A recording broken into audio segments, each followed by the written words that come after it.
যারা মুক্তিযুদ্ধের কথা বললে বুক চিনচিন করে, হ্যাঁ যদি বুক একটু চিনচিন যদি করছে, ঝেড়ে হাই। কাশতেন আর কি। 24 আমাদেরকে কেন 71-এর মুখোমুখি দাঁড় করানোর এই বিষয়টা সামনে আনলো? তো 24-এর এই বিতর্কটা আসলে 5ই আগস্টের পর থেকে শুরু হয়েছিল। এটাকে আমরা আসলে বিতর্ক হিসাবে যতটা না দেখতে চাই, তার থেকে বাস্তবতা, প্রেক্ষাপট, এই প্যারামিটারগুলো দিয়ে বিবেচনা করতে চাই। যেমন আপনি ইন্ট্রোতে শুরুতেই বলছিলেন বাঙালি জাতির জীবনে, এটা যদি আমি এখন বাংলাদেশিদের জীবনে বলি, আপনি যে কথাটাই বললেন যে বাঙালির জীবনে একটা ঐতিহাসিক প্রেক্ষাপট 71-24, আমি যদি বাংলাদেশি বলি, কারণ আমি তো বাংলাদেশি জাতীয়তাবাদে বিশ্বাস করি, আমার দলের নাম জাতীয়তাবাদী গণতান্ত্রিক আন্দোলন। আমাদের ঘোষণাপত্রের মূলনীতি হলো we believe in Bangladeshi nationalism, Bangladeshi জাতীয়তাবাদ। আমরা এদেশের নাগরিক, প্রত্যেকটা পার্বত্য অঞ্চলে যে রয়েছে, বাগেরহাটেও যে রয়েছে, ঢাকায় যে রয়েছে, প্রত্যেকেই আমরা আমাদের ধর্ম বর্ণ নির্বিশেষে আমরা বাংলাদেশি। আচ্ছা, সুতরাং বাংলাদেশিকে যদি আপনি মুখোমুখি দাঁড় করাতে চান, ব্যাপারটা যেরকম হয়ে যাবে। আবার ঠিক একইভাবে 71-24-কে যদি আপনি মুখোমুখি দাঁড় করাতে চান, ঠিক একই রকম হয়ে যাবে। আমি জাস্ট বোঝানোর জন্য আমি আপনাকে এরকম একটা অ্যানালজি দিলাম আর কি। এটা হয়তো বা কতটুকু সঠিক আমি জানি না, আমি এরকম একটা অ্যানালজি দিলাম বোঝানোর জন্য। দেখেন, 71-এর বিতর্কটা কেন আসবে? 71 তো বিতর্ক করার বিষয় ছিল না। একটা দেশ স্বাধীন হয়েছিল মহান মুক্তিযুদ্ধের মাধ্যমে। শহীদ রাষ্ট্রপতি জিয়াউর রহমান যখন বললেন উই রিভল্ট, তার যে সাহসিকতা, বিদ্রোহ করে এসে, ক্যান্টনমেন্ট থেকে বিদ্রোহ করে এসে স্বাধীনতার যে ঘোষণা তিনি দিয়েছিলেন, তার মাধ্যমে কিন্তু আমরা একটা নতুন জাতিসত্তার, একটা নতুন দেশের পরিচয় লাভ করার সুযোগ পেয়েছিলাম। তার আগে 71-এর আগের প্রেক্ষাপট যদি আপনি চিন্তা করেন, আমাদের অনেক জাতীয় নেতা রয়েছেন যারা 71-কে সংগঠিত করার জন্য ভূমিকা অবশ্যই রেখেছিলেন। আবার কেউ কেউ হয়তো ভূমিকা রেখে 25 মার্চে পালিয়েও গিয়েছিলেন, তাই না? ভূমিকা হয়তো ছিল, কিন্তু 25 মার্চে পালিয়েও গিয়েছিলেন। 25 মার্চ কে পালিয়ে? 1971 সালের 25শে মার্চ আপনি যদি শেখ মুজিবুর রহমানের কথা বলেন, তিনি পুরো জাতিকে অপ্রস্তুত রেখে হয়তো তিনি পালিয়ে গিয়েছিলেন, এ কথা আপনার বলার সুযোগ রয়েছে। এখন আপনি তার ভূমিকা 71-এর 25শে মার্চ পর্যন্ত তার ভূমিকা, 25শে মার্চ কালোরাতে তিনি হয়তো স্বেচ্ছা আত্মসমর্পণ করেছেন বা পালিয়ে গিয়েছেন, আপনি যদি এইভাবে মুখোমুখি দাঁড় করাতে চান, যেরকম বিষয়টা চলে আসবে 71-24-ও বিষয়টা প্রত্যেকটা প্রেক্ষাপটের সাথে রিলেটেড। 24 আমাদেরকে কেন 71-এর মুখোমুখি দাঁড় করানোর এই বিষয়টা সামনে আনলো? দেখেন, 1971 সালে যে মহান মুক্তিযুদ্ধের ইতিহাস, সেটাকে আওয়ামী ফ্যাসিবাদ নিজেদের দলীয় স্বার্থে ব্যবহার করেছে। 71-এর নাম ভাঙিয়ে যখন আপনি ব্যাংক লুট করবেন, 71-এর নাম ভাঙিয়ে যখন আপনি দিনের ভোট রাতে করবেন, 71-এর নাম ভাঙিয়ে যখন আপনি প্রত্যেকটা গণতান্ত্রিক প্রতিষ্ঠানকে হরণ করবেন, আয়না ঘরকে বৈধতা দিবেন, মানুষের মত প্রকাশের স্বাধীনতাকে কেড়ে নেবেন, মিডিয়াকে ধ্বংস করবেন, চামচা মিডিয়া তৈরি করবেন, 71-এর নাম ভাঙিয়ে যখন আপনি আলেম ওলামাদের উপর হত্যা করবেন, শাপলা গণহত্যা করবেন, বিডিআর হত্যাকাণ্ড করবেন, দেশের স্বাধীনতা সার্বভৌমত্বকে ভারতের কাছে বিকিয়ে দিবেন, তখন তো অবশ্যই 71টাই প্রশ্নবিদ্ধ হয়ে যাবে। এটা তো আওয়ামী লীগ তার দলীয় স্বার্থে করেছে, ক্ষমতায় টিকে থাকার জন্য। হাসিনার ফ্যাসিবাদ কায়েম হয়েছেই কিন্তু 71-কে বিক্রি করার মাধ্যমে, 71-কে একটা সাইনবোর্ড হিসেবে দাঁড় করানোর মাধ্যমে। সুতরাং 71 একটা বিতর্কিত, 71-কে বিতর্ক করার পুরো প্রচেষ্টাটা ছিল, এটা হচ্ছে হাসিনার নিজের হাতের কামাই, আওয়ামী লীগের নিজের হাতের কামাই। এরপর 24-এ 5ই আগস্ট যখন একটা রক্তক্ষয়ী গণঅভ্যুত্থানের মাধ্যমে হাসিনা ফ্যাসিবাদের পতন হলো, তখন কিন্তু 24টাকে গ্লোরিফাই করা হয়েছিল, যে একটা গ্লোরিফাই হিসেবে মানুষের মনে আসলো। এবং এই যে 71 নিয়ে যে বিতর্ক, মানুষের মনে 71-কে, মানে আপনি যে কোনো অপকর্ম করার আগে জয় বাংলা বলছেন, হ্যাঁ, তার মানে কি জয় বাংলাকে আপনি বিতর্কিত করছেন? অবভিয়াসলি এটা আওয়ামী লীগের স্লোগান, দলীয় স্লোগান, যেটা তারা নিজেদের দলীয় স্বার্থে ব্যবহার করেছিল। মুক্তিযুদ্ধের সাথে আমাদের স্লোগানটা জড়িত ছিল, কিন্তু আওয়ামী লীগ তো দলীয় স্বার্থে ব্যবহার করে পুরো স্লোগানটাকে কি খেয়ে দিয়েছে। এখন যত অপকর্ম আপনি করছেন 71-এর সাথে রিলেটেড, মানুষের মাইন্ডসেটে তখন চলে আসছে না 24 যখন আমাদেরকে নতুন একটা পরিচয়, মানে নতুনভাবে বাঁচা, নতুনভাবে কথা বলার সুযোগ দিয়েছে, তখন 71টাকে একটা বিতর্কের জায়গায় নিয়ে কেউ কেউ চেষ্টা করছে। তবে আপনাকে বলে গেলে চলবে না, 24-এর 5ই আগস্ট কিন্তু একদিনে আসে নাই। আমরা বিএনপি সহ আমাদের যে দীর্ঘ রাজনৈতিক, এনডিএম, অন্যান্য শরিক দলের যে দীর্ঘ গণতান্ত্রিক সংগ্রাম 16 বছরে, তার প্রেক্ষাপটেই কিন্তু 24-এর 5ই আগস্ট রচিত হয়েছিল। আমরা কিন্তু দীর্ঘ ধারাবাহিক গণতান্ত্রিক সংগ্রাম, এই সংগ্রামটা 90 সালেও হয়েছিল। এখন কি কেউ আপনি দেখেছেন 90 আর 24-কে কখনো মুখোমুখি করতে? কখনো শোনেনি। কারণ জাতীয় পার্টি ওই সময় একটা স্বৈরশাসক এসেছে, উনি 9 বছর ক্ষমতায় ছিলেন, 90-এ উনি 6 ডিসেম্বর পতন হয়ে গেল, তারপরে তিনি আর কখনো ক্ষমতায় আসার সুযোগ পান নাই, এবং জাতীয় পার্টি রাজনীতি থেকে ওই প্রাসঙ্গিকতা হারিয়েছে। সুতরাং 90 আর 24, হ্যাঁ, ক্ষমতার স্বাদ পেয়েছে, সেটাও দালালি করেই পেয়েছে, অবভিয়াসলি, এতে কোনো সন্দেহ নাই। কিন্তু 90 আর 24-কে কিন্তু আপনি কখনো মুখোমুখি দাঁড় করেছেন?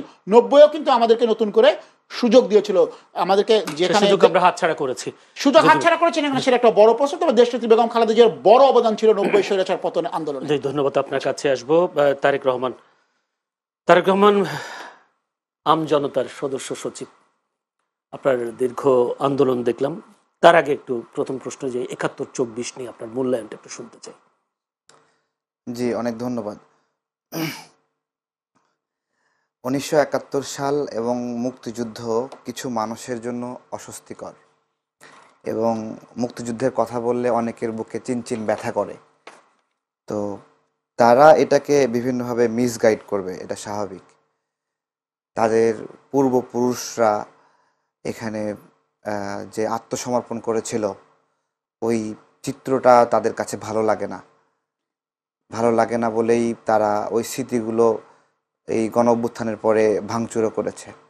গত কয়েকদিন আগেও আপনার মুক্তিযুদ্ধে আত্মসমর্পণের বেশ কিছু ভাস্কর্য, স্মৃতিফলক, সেগুলো পোড়ামাটির ফলক আমরা দেখলাম ভেঙে ফেললো এবং মুখমণ্ডলগুলো নষ্ট করে দিচ্ছিল। কোনগুলো কোনগুলো এই তো যদি একটু উল্লেখ মুক্তিযুদ্ধে আত্মসমর্পণের যে যে একটা মাটির ফলক দেখলাম ছিল। ভিডিওতে ভাঙছিল। তো ওরা যারা ভাঙছিল তাদের শেখ পূর্বপুরুষদের, মুজিবের ভাস্কর্য ভেঙেছিল। শেখ মুজিবের ভাস্কর্য ভেঙেছে।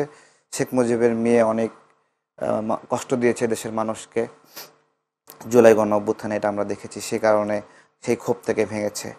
আমার প্রশ্ন ওখানে যে তাহলে মুক্তিযুদ্ধের এই স্মৃতিচিহ্নগুলো নষ্ট করার কারণ কি? সেটা মেহেরপুরে, মুজিবনগরে, সেখানেও আপনার শুধু মুজিবের মূর্তি ভাঙলে একটা বিষয় ছিল, সেখানে অন্যান্য মুক্তিযুদ্ধের যে স্মৃতিচিহ্নগুলো ছিল এগুলো ভেঙে দিয়েছে। একজন মুক্তিযুদ্ধের একটা মুক্তিযোদ্ধা বন্দুক হাতে নিয়ে আছে, ওটা কাল্লাটা খুলে নিয়ে গেছে। এরা কারা? জুলাই অভ্যুত্থানের স্টেক হোল্ডার? এরা ওই যে যারা মুক্তিযুদ্ধের কথা বললে বুক চিনচিন করে, হ্যাঁ, বুক চিনচিন করছে, হাই, হ্যাঁ, ঝেড়ে কাশতে হবে। ঝেড়ে কাশতে হলে এটা তো তাহলে বলতে হয়, জামাতের কথা বলতে হয়। জামাতের গোলাম আজমের যারা বংশধররা আছে, যারা গোলাম আজমকে আদর্শ মনে করে, হ্যাঁ, তারা আর কি, যারা বাংলাদেশকে স্বীকৃতি দিতে দেয়নি, বাধাগ্রস্ত করেছে, বিভিন্নভাবে ফন্দি ফিকির করেছে, এই গণ অভ্যুত্থানে কিন্তু তাদের তেমন একটা অংশগ্রহণ আমি দেখিনি। হ্যাঁ, যদি আমি এই গণ অভ্যুত্থানে লড়াই করে থাকি এবং এই লড়াইয়ে যদি নিপীড়িত একজন মানুষ হই, তাহলে আমার আশেপাশে জামাতকে আমরা নিপীড়িত হতে দেখিনি। আমরা যে জেলখানার যে বিল্ডিংয়ে ছিলাম, এই বিল্ডিংয়ে খুব রেয়ারলি জামাতের লোক ছিল, খুবই রেয়ারলি, মানে খুবই রেয়ারলি। গণ অভ্যুত্থানের কথা বলছি। তারা এই গণ অভ্যুত্থানে সেভাবে অংশই নেয়নি। এবং গণ অভ্যুত্থানে মানে শেখ হাসিনার পতন হলে তো আলটিমেটলি বিএনপির দিকে যায়, যে বিএনপি ক্ষমতা পেয়ে যাবে। তাদের একটা কনসেপ্ট ছিল এরকম। আওয়ামী লীগের যারা নেতৃত্ব স্থানীয় যারা ছিলেন, তারা সবসময় বারবার এখন যে ফোন ওইটা বলছি, তারা বারবার বলে যে শিবির ছাড়া আসলে সম্ভব হইতো না। ওইটা তাদের একটা শিবির ফোবিয়া আছে, জামাত ফোবিয়া আছে। বেসিক্যালি শিবির আপনার হলো অনেক আগে সন্ত্রাসী কার্যক্রমের দ্বারা পরিচিত, সেই কারণে একটা আতঙ্ক আছে, ঠিক আছে। কিন্তু লাস্ট আমাদের যে জেনারেশন, সেই জেনারেশনের শিবির খুবই ভীত, এবং এরা লুকায়ে থাকতে পছন্দ করতো, গোপনে থাকতে পছন্দ করতো, এবং তাদের রাজনৈতিক পরিচয় কেউ জানতেই পারতো না। তো এরা এখন গণ অভ্যুত্থানের সময়ে কোনো ভূমিকা না রেখেও আমাদের দৃষ্টিতে আমরা দেখিনি, হয়তো বা অনেকের পাশে পেয়েছে। বাংলাদেশের নাগরিকরাও বিবেচনা করবে মাঠ পর্যায়ে কোথায় কে এইভাবে জামাত শিবিরের আন্দোলন করেছে। আমি ওইভাবে সেভাবে পাইনি, ঠিক আছে। তো এদের একটা অস্বস্তি আছে। এরা তো আওয়ামী লীগের নিষিদ্ধের যে একটা মিছিল হলো শাহবাগে, সেখানে গিয়ে তার মধ্যে ঢুকিয়ে দিছে যে গোলাম আজমের বাংলা, ঠিক আছে। তো আমরা ওটা বলি যে গোলাম আজম নিজে কোনোদিন বাংলাদেশ চেয়েছে? আপনি এই যে এরা বাই চান্সে এখানে যে একটা বিজয়ের ক্রেডিট নেওয়ার চেষ্টা করছে, যারা নিজেরা এই গণ অভ্যুত্থানে মিনিমাম ভূমিকা রাখেনি, একটা সাধারণ পথচারী যে ভূমিকা রাখছে, জামাতের একটা নেতা কর্মী শিবির, তারা ভূমিকা রাখেনি। অথচ ক্ষমতার অংশ হয়েছে, এরকম কথাও শোনা। হ্যাঁ, ক্ষমতার তো অংশ হয়েছেই।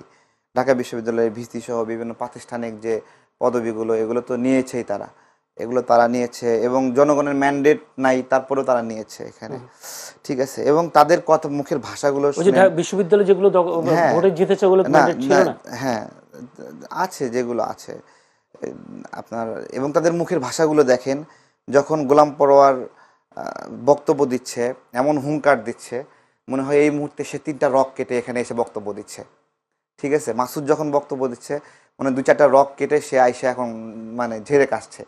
তো এই যাদের মানে ভাষা, তারা আবার বক্তব্য দেয় যে আওয়ামী লীগের সময় তাদের গায়ে একটা আঁচড়ই লাগেনি। যার গায়ে আঁচড় লাগেনি তার মানে সে আওয়ামী লীগের বন্ধু ছিল, বন্ধুবর ছিল, ঠিক আছে। এটা কোন তো নেতা বলেছে? আওয়ামী লীগের একটা রাজনীতি দেখেন, আওয়ামী লীগ সবসময় জামাতের রাজনীতিকে প্রাসঙ্গিক করে রাখছে, আবার জামাত এখন আওয়ামী লীগের রাজনীতিকে প্রাসঙ্গিক করে রাখছে।